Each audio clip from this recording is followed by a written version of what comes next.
Question 8 है a statue 1.6 metre tall stand on the top of a pedestal. Pedestal क्या होता है?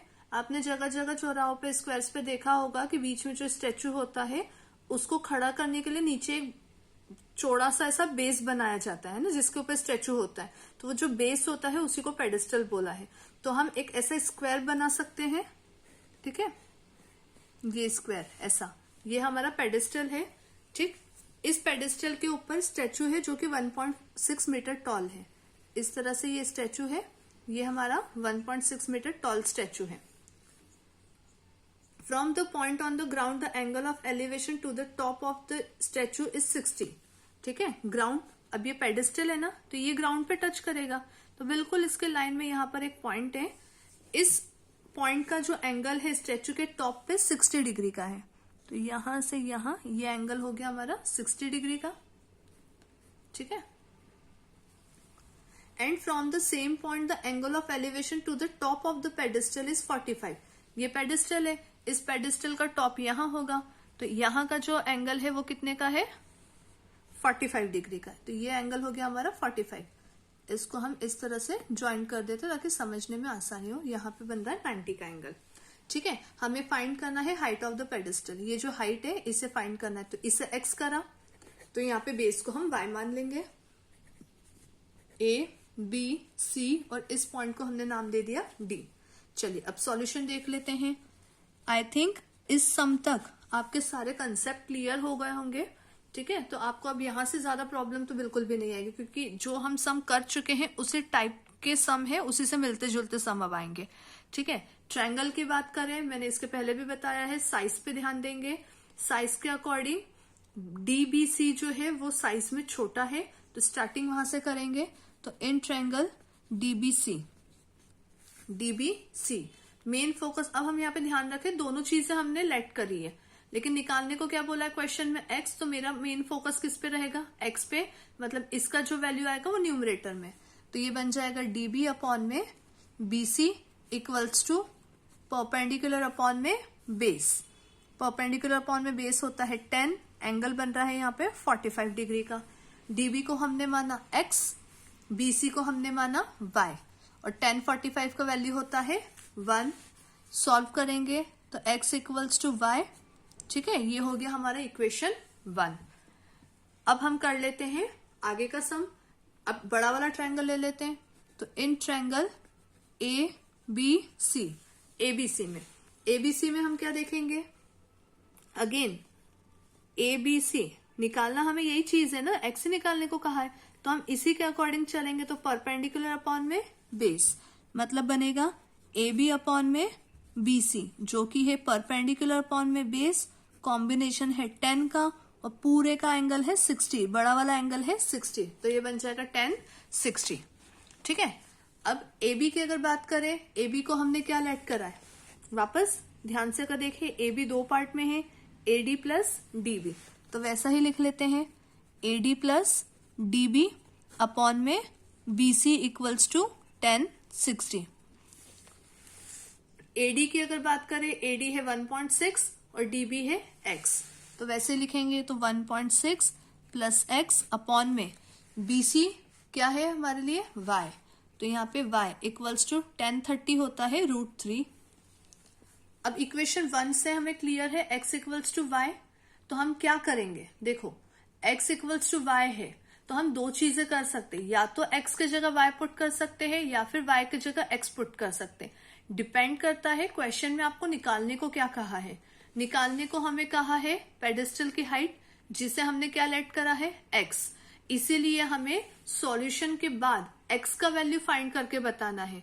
मतलब यहाँ पे जो y है उसे हम चेंज करेंगे और x में लिख देंगे। तो 1.6 प्लस x अपॉन में x इक्वल्स टू √3।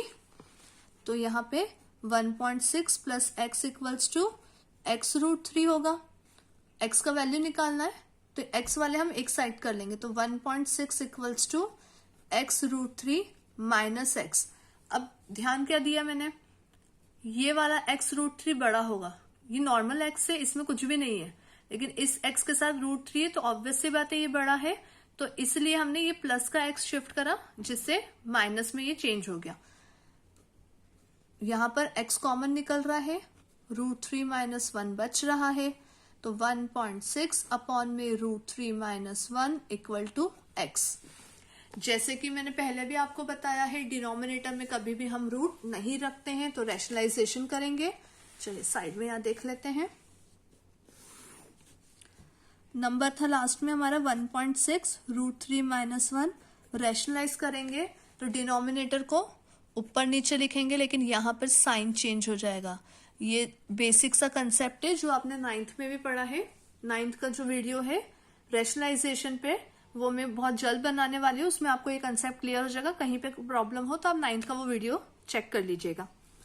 चलिए अब 1.6 न्यूमरेटर का मल्टीप्लाई न्यूमरेटर में होता है, तो 1.6 √3 + 1 ऐसा का ऐसा लिखा।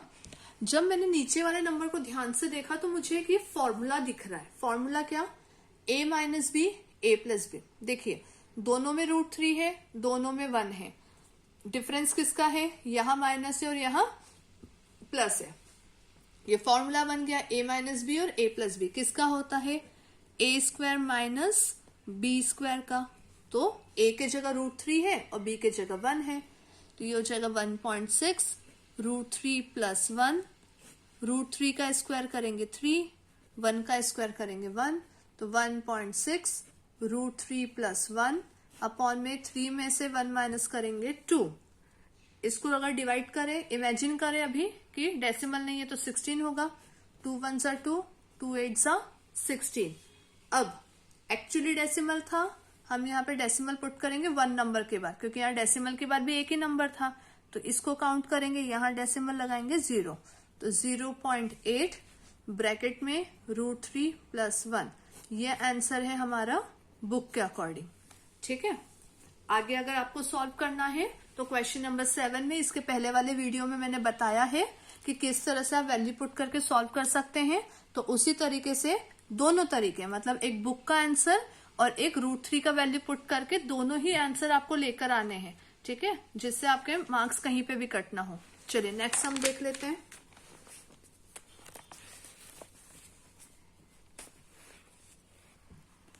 The angle of elevation of the top of a building from the foot of the tower is 30 degree. The angle of elevation of the top of a building from the foot of the tower.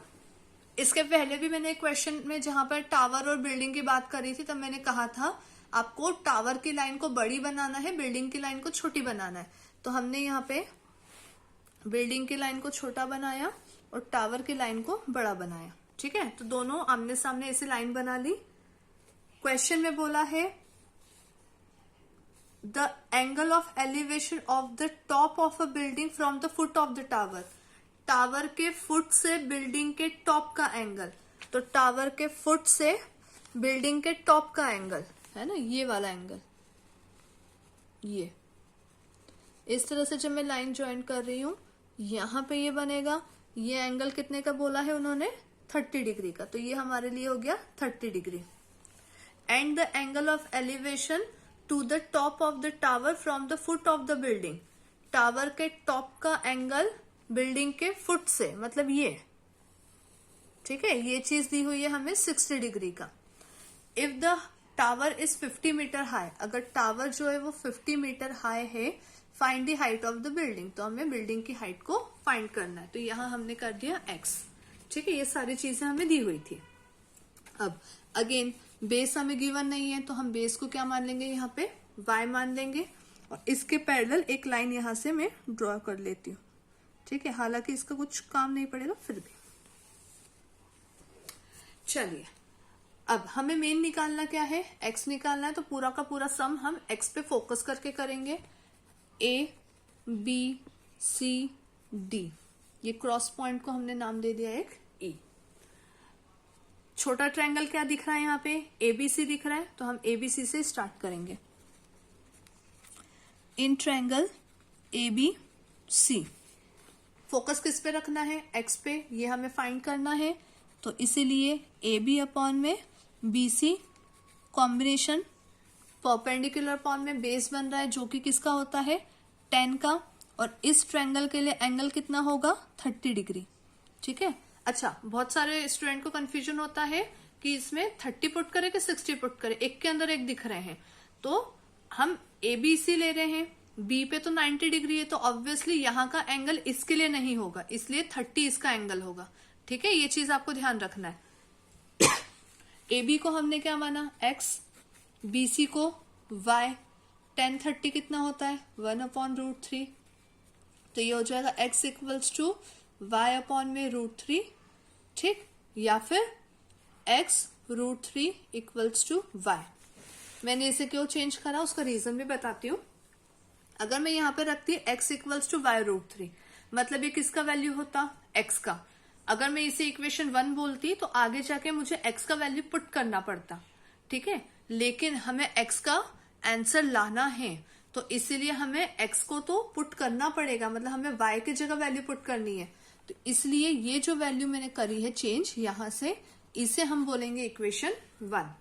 ठीक है, अब बड़ा वाला triangle देख लेते हैं। In triangle DCB, ठीक है, DCB में अगर बात करें 50 दिया हुआ है, y गिवन नहीं है, तो हम करेंगे BC अपॉन में DC बेस अपॉन में परपेंडिकुलर, कॉम्बिनेशन होता है कॉट का, और एंगल दिया है 60। बेस को हमने y माना है, परपेंडिकुलर मतलब टावर की जो हाइट है, ये परपेंडिकुलर टावर की जो हाइट है 50 मीटर हमें गिवन है, तो इसकी जगह हमने 50 पुट करा। कॉट 60 का वैल्यू जो होता है वो होता है 1/√3, तो यहां पुट कर लेते हैं 1/√3। ठीक, हमें निकालना है बिल्डिंग की हाइट। बिल्डिंग की हाइट को हमने क्या माना था, x। ठीक, अब इक्वेशन 1 में अगर बात करें तो यहाँ हमें y का वैल्यू मिल रहा है, तो हम क्या करेंगे, y की जगह y का वैल्यू पुट कर देंगे। तो यहाँ y की जगह क्या लिख देंगे, x√3, तो ये हो जाएगा x√3 अपॉन में 50 इक्वल्स टू 1 अपॉन में √3। x का वैल्यू निकालना है, तो x इक्वल्स टू ये 50 जाएगा ऊपर, ठीक है, और बदले में ये x के साथ जो √3 था ऊपर की तरफ वो आएगा नीचे। क्रॉस में चलते ये ऊपर गया और ये नीचे, ठीक है, तो ये हो जाएगा x इक्वल्स टू 50 अपॉन में √3 का मल्टी करेंगे √3 से, तो क्या बनेगा 3, और क्योंकि 50 इवन नंबर है और इवन नंबर है 50 और 3 ऑड नंबर आ रहा है, तो 50 जो है वो 3 से कट तो हो नहीं सकता, तो हम क्या करेंगे, इसे कट तो कर नहीं सकते, तो हम इसे मिक्स फ्रैक्शन में चेंज कर लेंगे। मतलब 50 को हम 3 से डिवाइड कर लेंगे, 3 1 सा 3, ऊपर से नोट करा 0, 3 8 सा 9, 3 6 सा 18, रिमेनिंग 2, रिमाइंडर आ रहा है 2। ठीक है, डेसिमल लगा के आगे सॉल्व नहीं करना, मिक्स फ्रैक्शन में चेंज कर दे रहे बस। तो x इक्वल्स टू डिवाइड किससे किया, 3 से, तो 3 नीचे, आंसर कितना आया 16, तो 16 साइड में, रिमाइंडर कितना है 2, वो है ऊपर। आंसर मीटर में होगा क्योंकि सारी वैल्यू हमें मीटर में दी थी। x किसे माना था हमने, बिल्डिंग को, और बिल्डिंग का x का वैल्यू हमारा आ गया है, तो यहाँ पे हमारा सम कंप्लीट हो गया।